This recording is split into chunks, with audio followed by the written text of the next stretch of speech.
Hello everyone, welcome to Kanti Academy. I am Lakhwinder Singh. ਜਿਵੇਂ ਕਿ ਤੁਹਾਨੂੰ ਪਤਾ ਹੀ ਹੈ ਜੀ, ਆਪਣਾ ਕੰਪਾਊਂਡ ਇੰਟਰਸਟ ਚੈਪਟਰ ਚੱਲ ਰਿਹਾ। ਇਸ ਤੋਂ ਪਹਿਲਾਂ 4 ਵੀਡੀਓਸ ਅਪਲੋਡ ਕਰ ਦਿੱਤੀਆਂ ਗਈਆਂ। ਫਸਟ ਵਿੱਚ ਆਪਾਂ ਜੀ ਸਿਰਫ ਕੰਪਾਊਂਡ ਇੰਟਰਸਟ ਕੱਢਣਾ ਸਿੱਖਿਆ ਸੀ, 2 ਸਾਲ 3 ਸਾਲ 4 ਸਾਲ ਦਾ ਕਿਵੇਂ ਕੱਢ ਸਕਦੇ ਹਾਂ।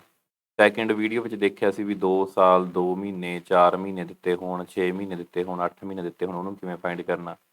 ਥਰਡ ਵੀਡੀਓ ਦੇ ਵਿੱਚ ਦੇਖਿਆ ਸੀ ਜੀ ਹਾਫ ਈਅਰਲੀ ਕੁਆਟਰਲੀ ਵਿਆਜ ਕਿਵੇਂ ਕੱਢ ਸਕਦੇ ਹਾਂ। ਫਿਰ ਫੋਰਥ ਵੀਡੀਓ ਦੇ ਵਿੱਚ ਕੁਝ ਕੁ ਕੁਐਸਚਨ ਕੀਤੇ ਸੀ ਆਰ ਐਸ ਅਗਰਵਾਲ ਦੇ। ਤੇ ਅੱਜ ਫਿਫਥ ਵੀਡੀਓ ਵੀ ਆਪਾਂ ਆਰ ਐਸ ਅਗਰਵਾਲ ਦੇ ਕੁਐਸਚਨ ਕਰਾਂਗੇ ਜੋ ਇੰਪੋਰਟੈਂਟ ਹੁੰਦੇ ਨੇ ਆਪਣੇ PSSB ਬੋਰਡ ਦੇ। ਆਪਣਾ ਜਿਹੜਾ SS ਬੋਰਡ ਆ ਉਹਦੇ ਜਿੰਨੇ ਵੀ ਐਗਜ਼ਾਮ ਹੁੰਦੇ ਆ, ਜਿਵੇਂ ਪੰਜਾਬ ਪਟਵਾਰੀ ਹੋ ਗਿਆ, ਐਕਸਾਈਜ਼ ਹੋ ਗਿਆ ਜੀ, ਤੇ ਜੇਲ੍ਹ ਵਾਰਡਨ ਦਾ ਐਗਜ਼ਾਮ ਹੋਇਆ ਸੀ ਜਿਵੇਂ, ਤੇ ਆਪਣਾ ਹੋਰ ਐਗਜ਼ਾਮ ਪੰਚਾਇਤ ਸੈਕਟਰੀ ਦਾ ਐਗਜ਼ਾਮ ਹੋਣਾ, ਉਹ ਸਾਰੇ SS ਬੋਰਡ ਲੈਂਦਾ। ਉਹਦੇ ਵਿੱਚ ਇਹਦੇ ਡਿਟੋ ਕੁਐਸਚਨ ਆਉਂਦੇ ਆ। ਜੋ ਤੁਹਾਨੂੰ ਕੁਐਸਚਨ ਕਰਵਾ ਰਹੇ ਇੰਨੇ ਕੁਐਸਚਨ ਕਰ ਲਓਗੇ ਤਾਂ ਬਹੁਤ ਹੋਣਗੇ ਇੱਕ ਚੈਪਟਰ ਦੇ। ਠੀਕ ਹੈ ਜੀ। ਅੱਜ ਦੀ ਆਪਣੀ ਫਿਫਥ ਵੀਡੀਓ ਆ। ਇਹ ਮੋਡਰੇਟ ਆ, ਪਹਿਲਾਂ ਵਾਲਾ ਬੇਸਿਕ ਚੱਲ ਰਿਹਾ ਸੀ ਆਪਣਾ, ਹੁਣ ਮੋਡਰੇਟ ਆ ਰਹੇ ਕੁਐਸਚਨ। ਫਸਟ ਕੁਐਸਚਨ ਕਰਦੇ ਹਾਂ, ਦੇਖਦੇ ਹਾਂ। ਇਹ ਤਾਂ ਈਜ਼ੀ ਆ ਕੁਐਸਚਨ, ਇਹ ਰਹਿ ਗਿਆ ਸੀ ਤਾਂ ਪਾਇਆ ਇਹਦੇ ਵਿੱਚ। ਸਲਾਈਡ ਸ਼ੋਅ ਤੇ ਲਾ ਲਈਏ।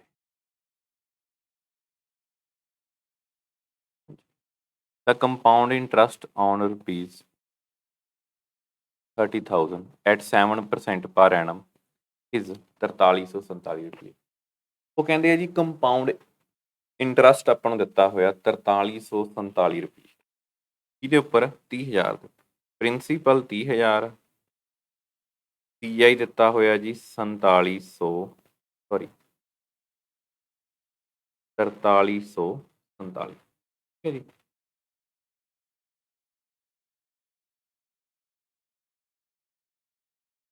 ਆਰ ਆਪਾਂ ਨੂੰ ਦਿੱਤੀ ਹੋਈ ਆ 7%। ਆਪਾਂ ਕੀ ਫਾਈਂਡ ਕਰਨਾ? ਟਾਈਮ। ਉਹ ਕਹਿੰਦੇ ਦਾ ਪੀਰੀਅਡ ਆਫ ਈਅਰ, ਟਾਈਮ ਦੱਸਣਾ ਜੀ ਆਪਾਂ ਕਿੰਨਾ ਟਾਈਮ। ਦੇਖੋ ਆਪਣੇ ਕੋਲੇ ਕੰਪਾਊਂਡ ਇੰਟਰਸਟ ਦੇ ਅਮਾਊਂਟ ਦਾ ਫਾਰਮੂਲਾ ਹੁੰਦਾ, ਦੀ ਪਾਵਰ ਕਿੰਨੀ ਹੁੰਦੀ ਆ n। ਆ ਫਾਰਮੂਲਾ ਬਹੁਤ ਵਾਰ ਦੇਖ ਚੁੱਕੇ ਹਾਂ, ਚਾਰੇ ਦੀਆਂ ਚਾਰੇ ਵੀਡੀਓਜ਼ ਦੇ ਵਿੱਚ ਦੇਖਿਆ। ਆਪਾਂ ਨੂੰ ਅਮਾਊਂਟ ਇੱਥੇ ਗਿਵਨ ਨਹੀਂ, ਬਟ ਅਮਾਊਂਟ ਕੀ ਹੁੰਦੀ ਆ? Principal plus interest. ਪ੍ਰਿੰਸੀਪਲ ਕਿੰਨਾ? 30,000। ਇੰਟਰਸਟ ਕਿੰਨਾ? 4347। ਆਪਾਂ ਐਡ ਕਰ ਦਾਂਗੇ। ਅਮਾਊਂਟ ਕਿੰਨੀ ਬਣ ਜੂਗੀ ਆਪਣੇ ਕੋਲੇ? 34,347। ਅਮਾਊਂਟ ਪੁੱਟ ਕਰ ਦਿਓ 34,347। ਤੇ ਪ੍ਰਿੰਸੀਪਲ ਆਪਾਂ ਨੂੰ ਵੈਸੇ ਹੀ ਗਿਵਨ ਆ ਜੀ, ਕਿੰਨਾ? 30,000। ਆਰ ਕਿੰਨੀ ਆ? 7% ਬਟਾ 100 ਤੇ ਪਾਵਰ n ਦੀ ਆਪਾਂ ਵੈਲਿਊ ਫਾਈਂਡ ਕਰਨੀ। n ਦੀ ਆਪਾਂ ਕੀ ਕਰਨੀ ਆ? ਵੈਲਿਊ ਫਾਈਂਡ ਕਰਨੀ। ਠੀਕ ਹੈ। 30,000 ਇੱਧਰ ਆ ਕੇ ਕੀ ਹੋ ਜਾਊਗਾ? 34,347 ਤੇ ਡਿਵਾਈਡ ਹੋ ਜੂ। ਰਾਈਟ ਹੈਂਡ ਸਾਈਡ ਕੀ ਰਹਿ ਗਿਆ? 1 + 7 divide by 100 the power n। ਹੁਣ ਦੇਖੋ ਇੱਥੇ ਆਪਾਂ ਇਹਨੂੰ ਪਹਿਲਾਂ ਕੈਂਸਲ ਕਰਨਾ, ਦੇਖੋ ਕਿੰਨੇ ਤੇ ਜਾਂਦਾ। ਇਹ 3 ਤੇ ਜਾ ਸਕਦਾ, ਇਹ ਵੀ 3 ਤੇ ਜਾ ਹੀ ਸਕਦਾ। 3 ਦਾ ਡਿਵੀਜ਼ੀਬਿਲਟੀ ਰੂਲ ਕੀ ਹੁੰਦਾ? ਮਤਲਬ ਕਿ ਕੋਈ ਨੰਬਰ 3 ਉੱਪਰ ਡਿਵਾਈਡ ਹੋ ਰਿਹਾ ਜਾਂ ਨਹੀਂ ਹੋ ਰਿਹਾ, ਉਹਨੂੰ ਚੈੱਕ ਕਰਨ ਦਾ ਤਰੀਕਾ ਕੀ ਹੁੰਦਾ ਵੀ ਉਹਦੇ ਡਿਜਿਟ ਦਾ ਸਮ ਕਰ ਲਈਦਾ ਹੁੰਦਾ। ਇਹ ਨੰਬਰ ਸਿਸਟਮ ਦਾ ਪਾਰਟ ਆ, ਜਿਹਨੂੰ ਨੰਬਰ ਸਿਸਟਮ ਕਰਵਾਵਾਂਗੇ ਉਦੋਂ ਦੱਸਾਂਗੇ। ਜਿਵੇਂ ਆਪਣੇ ਕੋਲ ਇੱਥੇ ਕਿੰਨਾ? 34,347। ਵੈਸੇ ਦੱਸ ਰਿਹਾ, ਵੈਸੇ 3 ਤੇ ਜਾਊਗਾ ਇਹ। ਵੀ ਇਹ ਕਿਵੇਂ ਆਪਾਂ ਪਤਾ ਕਰ ਸਕਦੇ ਹਾਂ? ਜਿਵੇਂ 7 4 11 3 14 18 ਤੇ ਕਿੰਨਾ ਹੋ ਗਿਆ? 21। 21 3 ਤੇ ਡਿਵਾਈਡ ਹੁੰਦਾ, ਇਹਦਾ ਮਤਲਬ ਆਹ ਵਾਲਾ ਨੰਬਰ ਵੀ 3 ਉੱਪਰ ਕੀ ਹੋ ਜਾਊਗਾ? ਐਗਜ਼ੈਕਟਲੀ ਡਿਵਾਈਡ ਹੋ ਜਾਊਗਾ। 30,000 ਨੂੰ 3 ਤੇ ਡਿਵਾਈਡ ਕੀਤਾ ਜੀ, ਕਿੰਨਾ ਆ ਜਾਊਗਾ? 10,000। ਇਹਨੂੰ 3 ਤੇ ਡਿਵਾਈਡ ਕਰੋ, 1 ਤੇ ਜਾਊਗਾ, ਫਿਰ 1 ਤੇ ਜਾਊਗਾ, 1 ਬਚਿਆ 13 ਹੋ ਜਾਣਗੇ ਇੱਥੇ। ਫਿਰ ਜਾਊਗਾ 4 ਤੇ, ਫਿਰ 1 ਬਚੂਗਾ, ਫਿਰ ਜਾਊਗਾ 4 ਤੇ, ਫਿਰ 2 ਬਚਣਗੇ, ਕਿੰਨੇ ਜਾਊਗਾ? 9। ਇੱਧਰ ਕਿੰਨਾ ਬਣ ਗਿਆ? ਇਹਨੂੰ ਆਪਾਂ ਸੋਲਵ ਕਰ ਸਕਦੇ ਹਾਂ ਜੀ ਐਲਸੀਐਮ। ਇਹ ਆ ਜਾਊਗਾ 100 + 7/100। ਠੀਕ ਹੈ ਜੀ, ਪਾਵਰ n। ਹੁਣ 100 ਮੈਂ ਤੁਹਾਨੂੰ ਦੱਸਿਆ ਸੀ, ਇਸ ਨੂੰ ਇਹਦੇ ਨਾਲ ਮਲਟੀਪਲਾਈ ਕਰੀਦਾ, ਨੀਚੇ ਵਾਲੀ ਵੈਲਿਊ ਨੂੰ। 100 × 100, 100 ਤੇ 1 ਕਿੰਨਾ ਹੋ ਗਿਆ? 7 ਕਿੰਨਾ ਹੋ ਗਿਆ? 107। ਇੱਥੇ ਆਪਾਂ ਸਿੱਧਾ 107 ਵੀ ਲਿਖ ਸਕਦੇ ਹਾਂ। 107। ਹੁਣ ਦੇਖੋ ਆਹ ਨੀਚੇ ਵਾਲੇ ਨੂੰ ਦੇਖ ਲਓ, ਉੱਪਰ ਵਾਲੇ ਨਾਲ ਪੰਗਾ ਲੈਣਾ। ਦੇਖੋ ਇੱਧਰ 100 ਆ ਤੇ ਇੱਧਰ 10,000। 100 ਦੀ ਪਾਵਰ ਕਿੰਨੀ ਕਰੀਏ ਤਾਂ ਕਿ 10,000 ਆਵੇ? ਆਪਾਂ ਪਾਵਰ ਹੀ ਤਾਂ ਫਾਈਂਡ ਕਰਨੀ ਹੈ, n ਦੀ ਤਾਂ ਵੈਲਿਊ ਫਾਈਂਡ ਕਰਨੀ ਹੈ। ਤੇ n ਕੀ ਆਪਣਾ? ਟਾਈਮ ਆ। 100 ਦੀ ਕਿੰਨੀ ਪਾਵਰ ਕਰੀਏ ਤਾਂ ਕਿ ਕਿੰਨਾ ਆ ਜੇ? 10,000। ਠੀਕ ਹੈ, ਮਤਲਬ ਕਿ 100 ਦੀ ਪਾਵਰ ਜੇ ਆਪਾਂ 2 ਕਰ ਦਈਏ ਤਾਂ ਉਹ ਕਿੰਨਾ ਬਣ ਜਾਊਗਾ 10,000 ਬਣ ਜਾਊਗਾ। ਹੁਣ ਦੇਖੋ 107 ਦੀ ਪਾਵਰ ਵੀ 2 ਕੀਤਿਆਂ ਕਿੰਨਾ ਬਣਨਾ ਚਾਹੀਦਾ 11,449 ਜੇ ਬਣ ਗਿਆ ਤੇ ਇਹਦਾ ਮਤਲਬ 107 ਦਾ ਕੀ ਹੋਊਗਾ ਸਕੇਅਰ ਆਪਾਂ ਚੈੱਕ ਕਰ ਸਕਦੇ ਹਾਂ 107 ਨੂੰ 107 ਨਾਲ ਗੁਣਾ ਕਰ ਵੈਸੇ ਤੁਹਾਨੂੰ ਸਕੇਅਰ ਯਾਦ ਹੋਣੇ ਚਾਹੀਦੇ ਆ ਸਕੇਅਰ ਦਾ ਇੱਕ ਲੈਕਚਰ ਲਾਵਾਂਗੇ ਕਿਊਬ ਦਾ ਵੀ ਲਾਵਾਂਗੇ ਯਾਦ ਕਰਵਾਵਾਂਗੇ ਕਿਵੇਂ ਕਰਨੇ ਟ੍ਰਿਕ ਇਹਦੀ ਟ੍ਰਿਕ ਹੁੰਦੀ ਹੈ ਜਿੰਨਾ ਵੀ ਇਹ 100 ਤੋਂ ਜ਼ਿਆਦਾ ਇਹ 100 ਤੋਂ 7 ਜ਼ਿਆਦਾ ਤੇ ਇਹਦੇ ਵਿੱਚ ਜੋੜ ਦਿਓ ਜਿਹਨੂੰ ਐਡ ਕੀਤਾ ਉਹਦਾ ਨਾਲ ਸਕੇਅਰ ਲਿਖ ਦਿਓ ਦੇਖੋ ਕਿੰਨਾ ਬਣਿਆ 114 ਬਣ ਗਿਆ ਤੇ ਇਹਦਾ ਮਤਲਬ ਇਹ ਕਿਹਦਾ ਸਕੇਅਰ ਆ 107 ਦਾ ਤੇ ਮਤਲਬ ਇਹਨਾਂ ਦੋਹਾਂ ਦੀ ਜਗ੍ਹਾ ਤੇ ਆਪਾਂ ਲਿਖ ਸਕਦੇ ਹਾਂ 107 ਦਾ ਸਕੇਅਰ ਤੇ 100 ਦਾ ਸਕੇਅਰ ਇਹ ਦੋਵੇਂ ਕੈਂਸਲ ਵੈਸੇ ਤੇ ਕੈਂਸਲ ਇਦਾਂ ਨਹੀਂ ਕਰੀਦੇ ਹੁੰਦੇ ਸਿੱਧਾ ਦੇਖ ਲਓ ਵੀ ਆ n ਬਰਾਬਰ ਕਿਹਦੇ ਆ ਗਿਆ 2 ਦੇ ਤੇ ਜੇ n ਬਰਾਬਰ 2 ਦੇ ਆ ਗਿਆ ਤੇ ਇਹਦਾ ਮਤਲਬ ਟਾਈਮ ਕਿੰਨਾ ਆ ਗਿਆ ਆਪਣੇ ਕੋਲੇ 2 ਸਾਲ ਆ ਗਿਆ ਤੁਸੀਂ ਇਦਾਂ ਟਾਈਮ ਫਾਈਂਡ ਕਰ ਸਕਦੇ ਹੋ ਇੱਥੇ ਜਾਂ ਤਾਂ ਸਕੇਅਰ ਬਣੂਗਾ ਜੀ ਕਿਸੇ ਨਾ ਕਿਸੇ ਦਾ ਜਾਂ ਕਿਊਬ ਬਣੂਗਾ ਜੇ ਸਕੇਅਰ ਬਣੂਗਾ ਤਾਂ ਟਾਈਮ ਆਪਣਾ 2 ਸਾਲ ਆ ਜਾਊਗਾ ਤੇ ਜੇ ਕਿਊਬ ਬਣੂਗਾ ਤਾਂ ਟਾਈਮ ਆਪਣਾ 3 ਸਾਲ ਆ ਜਾਊਗਾ ਉਹ ਤੁਸੀਂ ਮੌਕੇ ਤੇ ਚੈੱਕ ਕਰਨਾ A man invest ਅਗਲਾ question 4,000 for 3 year at compound interest ਉਹਨੇ 4,000 ਰੁਪਇਆ 3 ਸਾਲਾਂ ਵਾਸਤੇ ਕੰਪਾਊਂਡ ਇੰਟਰਸਟ ਦਿੱਤਾ ਆਫਟਰ 1 ਈਅਰ ਦਾ ਮਨੀ ਅਮਾਊਂਟਸ 4320 ਇੱਕ ਸਾਲ ਬਾਅਦ ਜਿਹੜੀ ਅਮਾਊਂਟ ਉਹ ਬਣ ਜਾਂਦੀ ਹੈ 4320 ਰੁਪਏ what will be the amount due at the end of 3 year ਉਹ ਕਹਿੰਦੇ ਆਪਾਂ 3 ਸਾਲ ਬਾਅਦ ਦੀ ਅਮਾਊਂਟ ਦੱਸਣੀ ਦੇਖੋ ਗੱਲ ਨੂੰ ਧਿਆਨ ਨਾਲ ਸਮਝਣਾ ਪ੍ਰਿੰਸੀਪਲ ਕਿੰਨਾ ਸੀਗਾ ਜੀ ਆਪਣੇ ਕੋਲ 4 ਇੱਕ ਸਾਲ ਬਾਅਦ ਦੇਖਿਆ ਤਾਂ ਅਮਾਊਂਟ ਕਿੰਨੀ ਬਣ ਗਈ 4320 ਇਹਦਾ ਮਤਲਬ ਕਿ 1 ਸਾਲ ਦਾ ਵਿਆਜ ਕਿੰਨਾ ਲੱਗਿਆ ਵਿਆਜ ਇੰਟਰਸਟ 320 ਰੁਪਏ ਤੁਸੀਂ ਇਹਦੇ ਤੋਂ ਆਰ ਬਣਾ ਸਕਦੇ ਕਿਵੇਂ ਆਰ ਬਟਾ ਪ੍ਰਿੰਸੀਪਲ ਸੌਰੀ ਇੰਟਰਸਟ ਬਟਾ ਪ੍ਰਿੰਸੀਪਲ ਇਨਟੂ 100 ਆਰ ਦਾ ਫਾਰਮੂਲਾ ਹੁੰਦਾ ਬਟ ਸ਼ਰਤ ਇਹ ਆ ਵੀ ਇੰਟਰਸਟ ਫਸਟ ਈਅਰ ਦਾ ਹੋਣਾ ਚਾਹੀਦਾ ਕੰਪਾਊਂਡ ਦੇ ਵਿੱਚ ਇਹੀ ਫਾਰਮੂਲਾ ਤੁਸੀਂ ਯੂਜ਼ ਕਰ ਸਕਦੇ ਹੋ ਐਸਆਈ ਦੇ ਵਿੱਚ ਆਰ ਬਣਾਉਣ ਵਾਸਤੇ ਉੱਥੇ ਉੱਪਰਲੇ ਪਾਸੇ 1 ਸਾਲ ਦਾ ਵਿਆਜ ਹੋਣਾ ਚਾਹੀਦਾ ਬਟ ਉਹ ਜਿਹੜੇ ਮਰਜ਼ੀ 1 ਸਾਲ ਦਾ ਵਿਆਜ ਹੋਵੇ ਇੰਟਰਸਟ ਅਪੌਨ ਪ੍ਰਿੰਸੀਪਲ ਇਨਟੂ 100 ਤੋਂ ਆਪਣੀ ਆਰ ਨਿਕਲ ਆਉਂਦੀ ਠੀਕ ਹੈ ਜੀ ਤਾਂ ਆਪਣੇ ਕੋਲ 320 ਰੁਪਏ ਪ੍ਰਿੰਸੀਪਲ ਸੀ ਸੌਰੀ ਆਪਣਾ ਇੰਟਰਸਟ ਆ ਪ੍ਰਿੰਸੀਪਲ ਕਿੰਨਾ 4,000 ਆਰ ਕਿੰਨੀ ਆ ਗਈ ਆਪਣੇ ਕੋਲੇ 8% ਆਰ ਕਿੰਨੀ ਆ ਗਈ ਜੀ 8% ਠੀਕ ਹੈ ਜੀ ਇਸ ਗੱਲ ਦਾ ਖਿਆਲ ਰੱਖਣਾ ਵੀ ਜਦੋਂ ਵੀ ਤੁਹਾਡੇ ਕੋਲੇ ਕੰਪਾਊਂਡ ਇੰਟਰਸਟ ਤੁਸੀਂ ਕਰ ਰਹੇ ਹੋ ਤੇ ਜੇ ਤੁਹਾਨੂੰ ਫਸਟ ਈਅਰ ਪਹਿਲੇ ਸਾਲ ਦਾ ਵਿਆਜ ਪਤਾ ਦੂਸਰੇ ਦਾ ਨਹੀਂ ਤੀਸਰੇ ਦਾ ਨਹੀਂ ਕਿਉਂਕਿ ਇਹ 'ਚ ਹਰੇਕ ਸਾਲ ਦਾ ਵਿਆਜ ਸੇਮ ਨਹੀਂ ਹੁੰਦਾ ਜਿਹੜਾ ਪਹਿਲੇ ਸਾਲ ਦਾ ਵਿਆਜ ਹੁੰਦਾ ਨਾ ਮੈਂ ਤੁਹਾਨੂੰ ਦੱਸਿਆ ਸੀਗਾ ਲਾਸਟ ਵੀਡੀਓ ਦੇ ਵਿੱਚ ਮੰਨ ਲਓ ਵੀ ਇੱਥੇ 4,000 ਰੁਪਈਆ ਸੀ 8% ਆਰ ਲੱਗ ਰਹੀ ਹੈ ਜਦੋਂ ਪਹਿਲੇ ਸਾਲ ਦਾ ਵਿਆਜ ਲਾਵਾਂਗੇ ਨਾ 8% ਤਾਂ ਉਹ ਇਕੱਲੇ ਪ੍ਰਿੰਸੀਪਲ ਉੱਤੇ ਲੱਗਦਾ ਮਤਲਬ ਜਿਹੜਾ 320 ਰੁਪਈਆ ਆਇਆ ਨਾ ਉਹ ਪ੍ਰਿੰਸੀਪਲ ਦਾ ਉਨਾ ਹੀ % ਆ ਜਿੰਨੀ ਆਪਾਂ ਨੂੰ ਆਰ ਦਿੱਤੀ ਹੋਈ ਠੀਕ ਹੈ ਜੀ ਇਹ ਗੱਲ ਦਾ ਖਿਆਲ ਰੱਖਣਾ ਤੁਸੀਂ ਇਹਨੂੰ ਫਾਈਂਡ ਕਰ ਸਕਦੇ ਹੋ ਚਲੋ ਆਪਾਂ ਅੱਗੇ ਦੇਖਦੇ ਹਾਂ ਹੁਣ ਆਪਾਂ ਨੂੰ ਉਹਨਾਂ ਨੇ ਕੀ ਪੁੱਛਿਆ ਉਹਨਾਂ ਨੇ ਆਪਾਂ ਨੂੰ ਸਿਰਫ ਇੰਨੀ ਗੱਲ ਪੁੱਛੀ ਹੈ ਵੀ 3 ਸਾਲ ਦਾ ਵਿਆਜ ਕੱਢ ਕੇ ਆਪਾਂ ਨੂੰ ਅਮਾਊਂਟ ਦੱਸ ਦਿੱਤੀ ਜਾਵੇ ਵੀ ਅਮਾਊਂਟ ਕਿੰਨੀ ਬਣੂ ਠੀਕ ਹੈ ਜੀ ਦੇਖੋ ਉਹ ਕਹਿੰਦੇ what will be the amount due at the end of 3 ਤੇ 3 ਸਾਲ ਦਾ ਵਿਆਜ ਕੱਢਣ ਵਾਸਤੇ ਆਪਾਂ ਕਿਹਦੀ ਵੈਲਿਊ ਯੂਜ਼ ਕਰ ਦਿੰਦੇ ਆਪਾਂ ਫਾਰਮੂਲਾ 3 1 ਵਾਲਾ ਦੇਖੋ ਪਹਿਲਾਂ 4,000 ਦਾ 8% ਨਿਕਲੂਗਾ ਉਹ ਕਿੰਨਾ ਆ ਜਾਊਗਾ 320 ਤਾਂ ਆਪਾਂ ਨੂੰ ਪਤਾ ਹੀ ਹੈ ਲਿਖਿਆ ਹੀ ਹੋਇਆ ਆਪਣੇ ਕੋਲ ਹੁਣ 320 ਦਾ ਆਪਾਂ 8% ਕੱਢਣਾ 320 ਦਾ ਕਿੰਨੇ ਪਰਸੈਂਟ ਕੱਢਣਾ 8% ਆਪਾਂ ਇਦਾਂ ਕਰ ਸਕਦੇ ਹਾਂ 0 ਨਾਲ 0 ਕੈਂਸਲ 8 2 16 8 3 24 1 25 ਇੱਕ ਪੁਆਇੰਟ ਲੱਗ ਜੂਗਾ 10 ਨੂੰ ਕੈਂਸਲ ਨਾ ਕਰੋ ਜੇ ਕਿੰਨਾ ਆ ਜਾਊਗਾ 25.6 ਹੁਣ ਇਸ 25.6 ਦਾ ਤੁਸੀਂ 8% ਫੇਰ ਕਰਨਾ ਬਟਾ ਕੀ ਲਾ ਲਓ 100 ਲਾ ਲਓ ਠੀਕ ਹੈ ਜੀ ਇਹਨਾਂ ਦੋਹਾਂ ਨੂੰ ਮਲਟੀਪਲਾਈ ਕਰ ਲਓ ਸੌਖਾ ਤਰੀਕਾ ਇਹੀ ਹੁੰਦਾ ਵੀ ਮਲਟੀਪਲਾਈ ਕਰ ਲਓ 100 ਨੂੰ ਕੱਟਣ ਵਾਲੇ ਪਾਸੇ ਨਾ ਜਾਓ ਜੀ ਜਦੋਂ 100 ਨੂੰ ਕੱਟਣ ਵਾਲੇ ਪਾਸੇ ਜਾਓਗੇ ਤਾਂ ਕੀ ਹੋਊਗਾ ਵੀ ਉਹ ਵੈਲਿਊ ਫਿਰ ਛੋਟੀ ਹੋ ਜਾਊਗੀ ਮੰਨ ਲਓ 5 ਆ ਸਕਦਾ ਥੱਲੇ ਕੋਈ 20 ਆ ਸਕਦਾ ਫਿਰ ਤੁਹਾਨੂੰ ਕੈਂਸਲ ਕਰਨਾ ਪੈਣਾ ਐਂਡ ਤੇ ਡਿਵਾਈਡ ਕਰਨਾ ਪੈਣਾ ਇਸ ਲਈ ਪਹਿਲਾਂ ਗੁਣਾ ਕਰ ਲਓ ਬਾਅਦ 'ਚ ਡਿਜਿਟ ਛੱਡ ਕੇ ਪੁਆਇੰਟ ਲਾ ਲਓ ਜਿਵੇਂ 8 ਛੇ ਕਿੰਨਾ ਹੋ ਗਿਆ ਜੀ ਆਪਣੇ ਕੋਲ 48 8 5 40 4 40 8 2 16 4 20 ਇਸ ਜਗ੍ਹਾ 'ਤੇ ਤਾਂ ਪੁਆਇੰਟ ਲੱਗੂਗਾ ਕਿਉਂਕਿ ਇੱਥੇ ਇੱਕ ਡਿਜਿਟ ਛੱਡ ਕੇ ਤਾਂ ਪੁਆਇੰਟ ਹੈਗਾ ਹੀ ਆ 2 ਜ਼ੀਰੋਆਂ ਥੱਲੇ ਪਈਆਂ ਤਾਂ ਪੁਆਇੰਟ 2 ਅੱਖਰ ਅੱਗੇ ਚਲਾ ਜਾਊਗਾ ਇਹ ਆਪਣੇ ਕੋਲ ਆ ਜਾਊਗਾ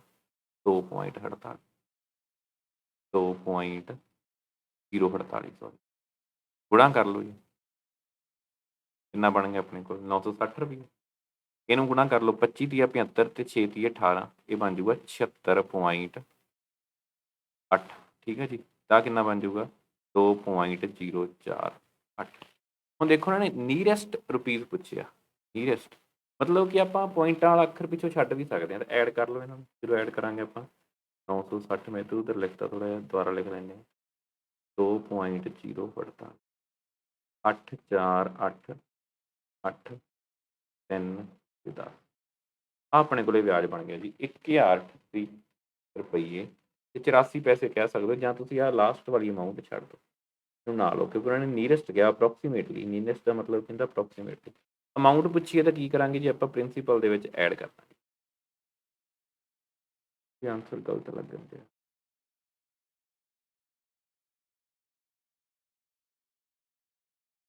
ਐਡ ਕਰਕੇ ਦੇਖਦੇ ਹਾਂ। 8 3 5 ਦਾ ਆਨਸਰ ਹੈ ਨਹੀਂ।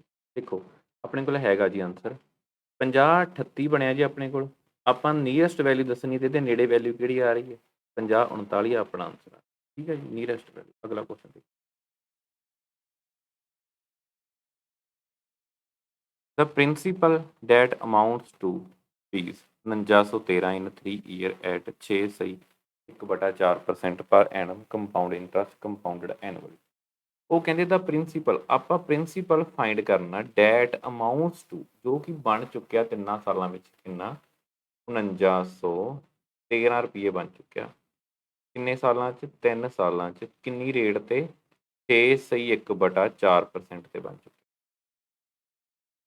ਅਮਾਊਂਟ ਆਪਾਂ ਨੂੰ ਅਮਾਊਂਟ ਦਿੱਤੀ ਹੋਈ ਹੈ ਤੇ ਆਪਾਂ ਪ੍ਰਿੰਸੀਪਲ ਫਾਈਂਡ ਕਰਨਾ ਤਾਂ ਕਿਵੇਂ ਕਰ ਸਕਦੇ ਹਾਂ ਜੀ 1 + r/100 ਦੀ ਪਾਵਰ n।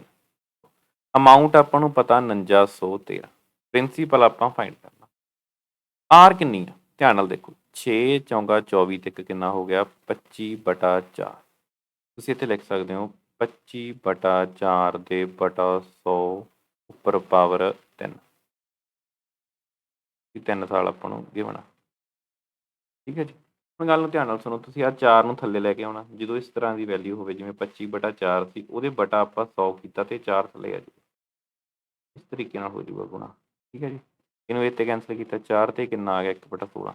ਵੈਸੇ ਹੀ ਗੱਲ ਯਾਦ ਰੱਖੋ ਜੀ, ਇਹਦੀ ਫਰੈਕਸ਼ਨ ਵੈਲਿਊ ਹੁੰਦੀ 1/16 ਤੇ ਤੁਸੀਂ ਇੱਥੇ ਇਹਨੂੰ ਸਾਰੇ ਨੂੰ ਲਿਖਣ ਦੀ ਬਜਾਏ ਸਿੱਧਾ 1/16 ਵੀ ਲਿਖ ਸਕਦੇ ਹੋ। ਠੀਕ ਹੈ,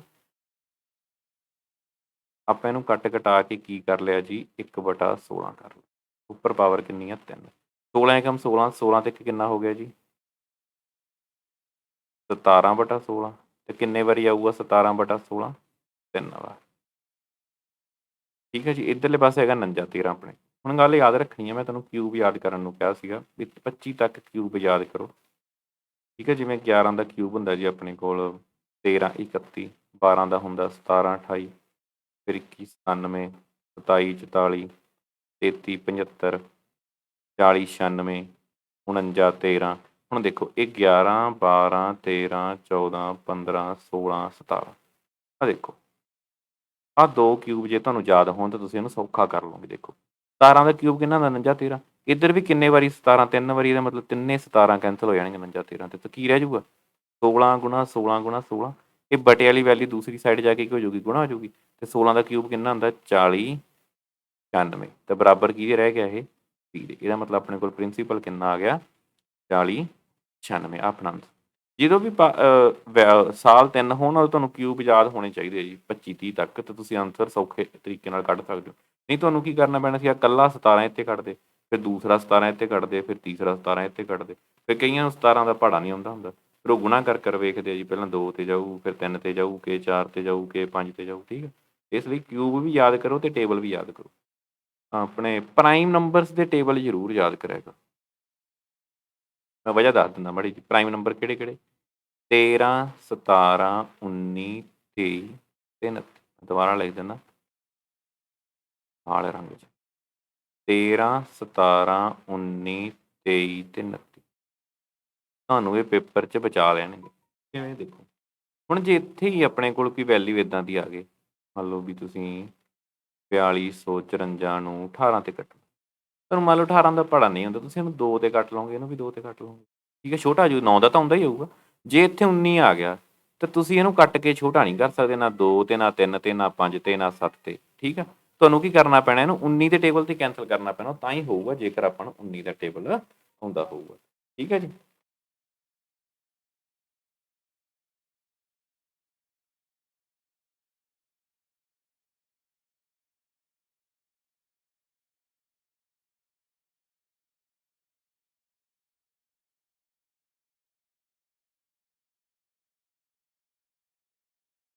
ਅਗਲਾ ਕੁਐਸਚਨ ਦੇਖਦੇ ਹਾਂ। ਆਪਣਾ ਇਹਦਾ ਆਂਸਰ ਕਿੰਨਾ ਆ ਗਿਆ ਸੀਗਾ 40 96। ਠੀਕ ਹੈ ਜੀ। If the compound interest on a sum for 2 year at 12.5% per annum 510, the simple interest on the same sum, same rate, same period of time। ਉਹ ਕਹਿੰਦੇ ਜੀ ਕੰਪਾਊਂਡ ਇੰਟਰਸਟ ਆਪਾਂ ਨੂੰ ਦਿੱਤਾ ਹੋਇਆ, CI ਆਪਾਂ ਨੂੰ ਦਿੱਤਾ ਹੋਇਆ 510, ਟਾਈਮ ਆ ਜੀ 2 ਸਾਲ, ਆਪਣੇ ਕੋਲ ਆਰ ਦਿੱਤੀ ਹੋਈ ਆ 12.5। ਠੀਕ ਹੈ ਜੀ। ਤੁਸੀਂ ਪ੍ਰਿੰਸੀਪਲ ਫਾਈਂਡ ਕਰਨਾ, ਕਿਉਂਕਿ ਆਪਾਂ ਐਂਡ ਤੇ ਉਹਨਾਂ ਨੇ ਆਪਾਂ ਨੂੰ ਪੁੱਛਿਆ ਸਿੰਪਲ ਇੰਟਰਸਟ ਫਾਈਂਡ ਕਰੋ। ਠੀਕ ਹੈ ਜੀ। ਤਾਂ ਸਿੰਪਲ ਇੰਟਰਸਟ ਫਾਈਂਡ ਕਰਨ ਵਾਸਤੇ ਪ੍ਰਿੰਸੀਪਲ ਚਾਹੀਦਾ, ਆਰ ਚਾਹੀਦੀ ਆ ਤੇ ਟਾਈਮ ਚਾਹੀਦਾ। ਹੁਣ ਉਹ ਕਹਿੰਦੇ ਆਰ ਤਾਂ ਸੇਮ ਹੀ ਲੱਗੂਗੀ 12.5%, ਟਾਈਮ ਵੀ ਉਹ ਕਹਿੰਦੇ ਸੇਮ ਹੀ ਆ, ਦੇਖੋ ਸੇਮ ਟਾਈਮ ਪੀਰੀਅਡ, ਉਹ ਕਿੰਨਾ 2 ਸਾਲ ਆ, ਤੇ ਮਤਲਬ ਫਿਰ ਪ੍ਰਿੰਸੀਪਲ ਤਾਂ ਪਤਾ ਕਰਨਾ ਹੀ ਪੈਣਾ ਨਾ, ਫਿਰ ਹੀ SI ਵਾਲਾ ਫਾਰਮੂਲਾ ਲਾਵਾਂਗੇ ਉਹ P×R×T/100। ਠੀਕ ਹੈ। ਤਾਂ ਪ੍ਰਿੰਸੀਪਲ ਕਿਵੇਂ ਫਾਈਂਡ ਕਰਨਾ ਜਦੋਂ ਕੱਲਾ CI ਦਿੱਤਾ ਹੋਵੇ, ਇਹ ਗੱਲ ਦਾ ਖਿਆਲ ਰੱਖਣਾ। ਕੱਲਾ SI ਦਿੱਤਾ ਹੋਵੇ ਤਾਂ ਮੈਂ SI ਦੇ ਚੈਪਟਰ ਦੇ ਵਿੱਚ ਕਰਾਇਆ ਸੀ ਵੀ ਆਪਾਂ ਪ੍ਰਿੰਸੀਪਲ ਕਿਵੇਂ ਫਾਈਂਡ ਕਰ ਸਕਦੇ ਹਾਂ, ਤੇ ਜਦੋਂ ਕੱਲਾ CI ਦਿੱਤਾ ਹੋਵੇ ਤਾਂ ਆਪਾਂ ਪ੍ਰਿੰਸੀਪਲ ਕਿਵੇਂ ਫਾਈਂਡ ਕਰਨਾ, ਉਹ ਗੱਲ ਨੂੰ ਧਿਆਨ ਨਾਲ ਸੁਣਨਾ। ਵਧੀਆ ਕੁਐਸਚਨ ਹੈ। ਦੇਖੋ 12.5% ਦੀ ਫ੍ਰੈਕਸ਼ਨ ਵੈਲਿਊ ਹੁੰਦੀ ਹੈ 1/8।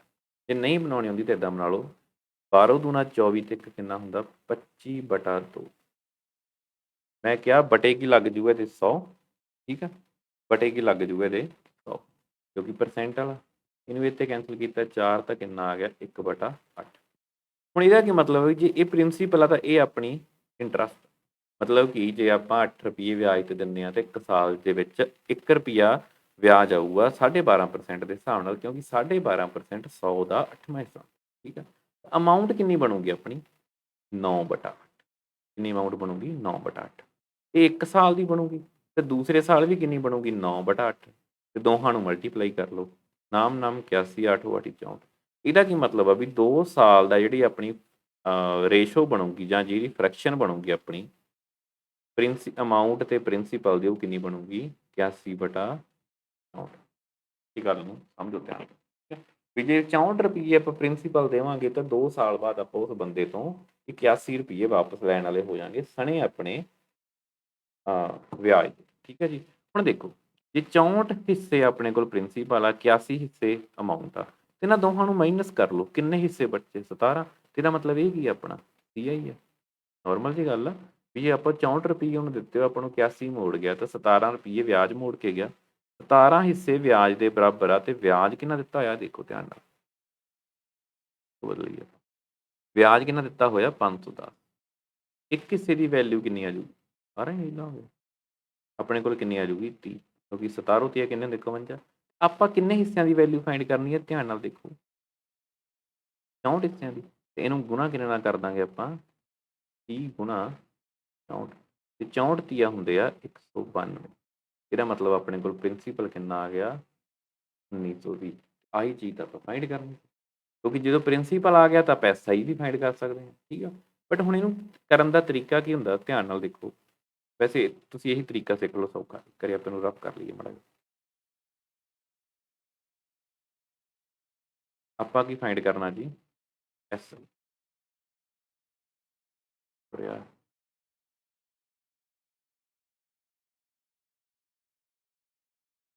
ਦੇਖੋ ਆਪਣੇ ਕੋਲ ਪ੍ਰਿੰਸੀਪਲ ਆ ਗਿਆ 1920 ਰੁਪਏ, ਕਿਉਂ ਵਾਪਸ ਆ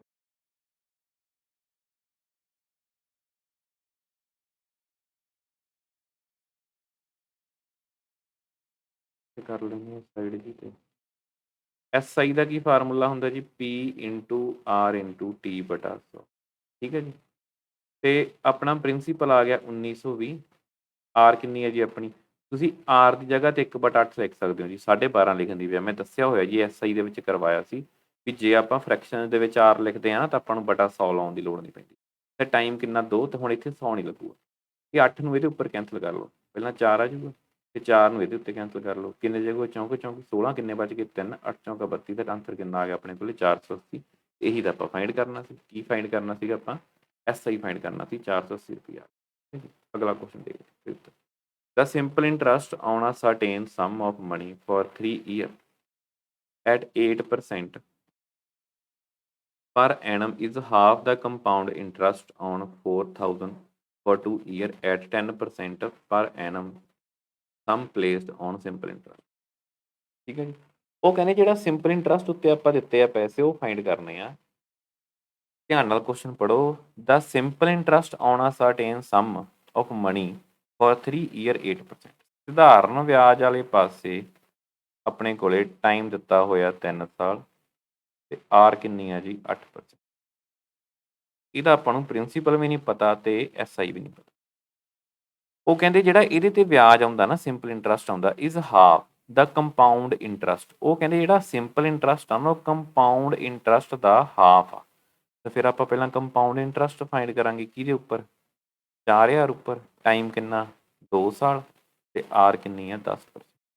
ਉਹ ਕਹਿੰਦੇ ਜਿਹੜਾ ਇਹਦੇ ਉੱਪਰ ਆਪਣੇ ਕੋਲ ਕੰਪਾਊਂਡ ਇੰਟਰਸਟ ਆਊਗਾ ਉਹਦਾ ਜੇ ਆਪਾਂ ਹਾਫ ਕਰ ਦਾਂਗੇ ਤਾਂ ਉਹ ਇਹਦਾ ਕੀ ਬਣ ਜੂਗਾ ਸਿੰਪਲ ਇੰਟਰਸਟ ਬਣ ਜੂਗਾ। ਤੇ ਫਿਰ ਉਹਦੇ ਤੋਂ ਆਪਾਂ ਕੀ ਫਾਈਂਡ ਕਰਨਾ ਸਮ ਪਲੇਸਡ ਔਨ ਸਿੰਪਲ ਇੰਟਰਸਟ ਮਤਲਬ ਇਹਦੇ ਵਾਲਾ ਪ੍ਰਿੰਸੀਪਲ ਫਾਈਂਡ ਕਰਨਾ। ਸੌਖਾ ਹੀ ਕੰਮ।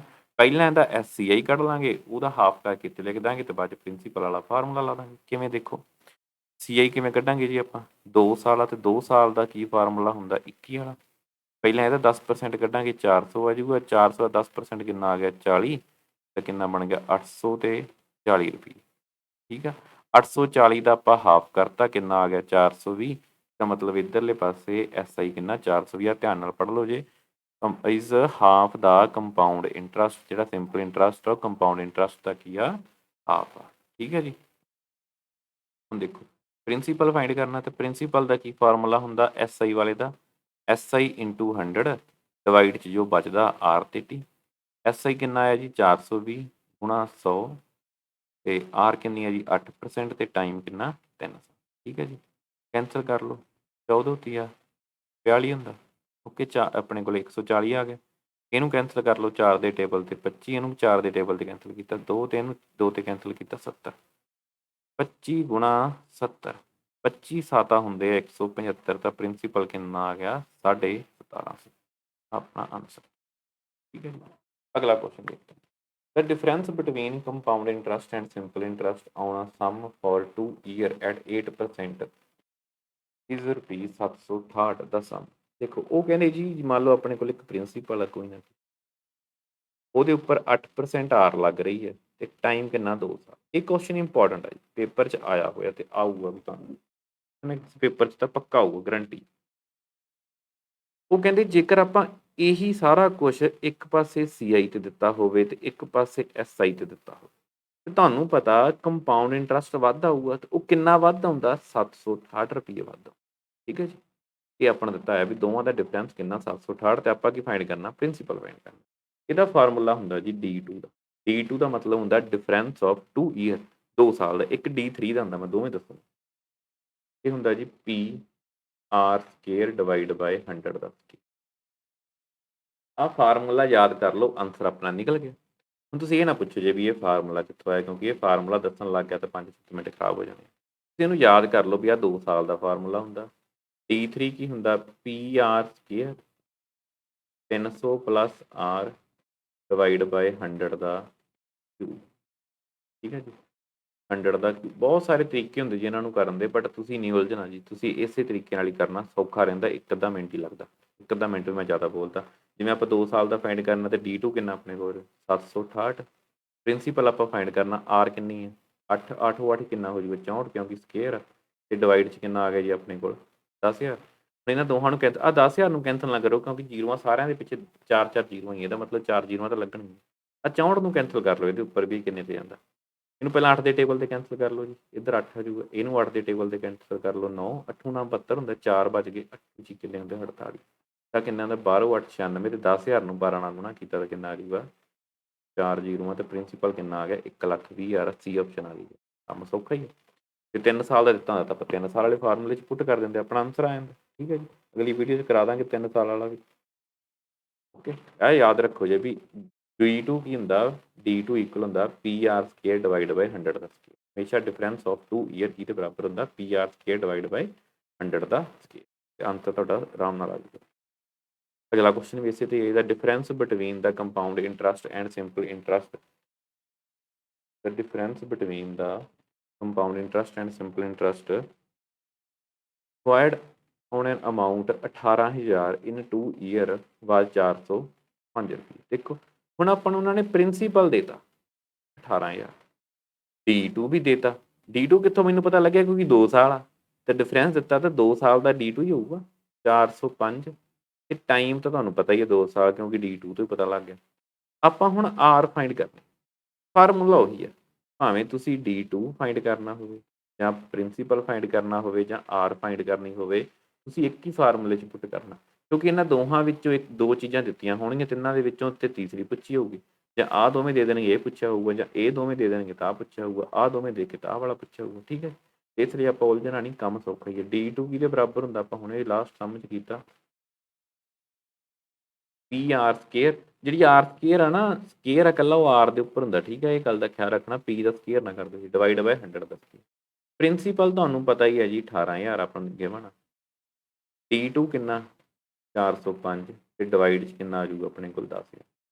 ਇੱਧਰ ਕੀ ਆ ਗਿਆ, R ਦਾ ਸਕੇਅਰ ਉੱਤੇ ਹੀ ਰੱਖ ਲਓ, 3 ਜ਼ੀਰੋਆਂ ਕੈਂਸਲ ਹੋ ਗਈਆਂ, ਇਹਨਾਂ ਦੋਹਾਂ ਨੂੰ ਕੈਂਸਲ ਕਰ ਲਓ ਜੀ, 9 ਤੇ ਇੱਥੇ ਕਿੰਨਾ ਆ ਗਿਆ 5, ਕਿਉਂਕਿ 2 ਦੇ ਪਹਾੜ ਤੇ ਟੇਬਲ ਤੇ ਕੈਂਸਲ ਕਰਤਾ। ਹੁਣ 9 ਨੂੰ ਆਪਾਂ ਇੱਥੇ ਕੈਂਸਲ ਕਰ ਸਕਦੇ ਹਾਂ।